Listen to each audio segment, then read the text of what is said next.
How to get lower processes in Windows 11. If you find this video helpful, be sure to drop a like and subscribe.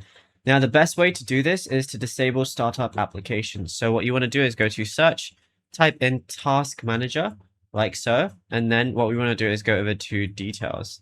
Or we can just stay on here, and then we can filter it by CPU, memory, and things like that. So let's say there's something that's taking up a lot of, your memory or your CPU or anything like that. So you want to turn off those processes. All you're going to do is click on it or right click on it and then press End Task. What I can also do is go to Startup Apps. Anything that doesn't need to be open as soon as I turn my PC on, I'm going to go ahead and disable this. So I've already done this for myself. That's why most of them are disabled. But let's say there's a lot by default that will be enabled. Let's say Steam, VG Tray, WhatsApp even, Microsoft Edge. All I'm going to do is right click on them and then click Disable once it's there. And then that's it. You'll be good to go. I can also clean non-Microsoft services via msconfig.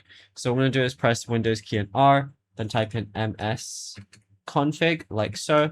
Go ahead and press enter on it, and it's going to look like this. Then go ahead and click the services tab, and now check the box at the bottom which says hide all Microsoft services, like so.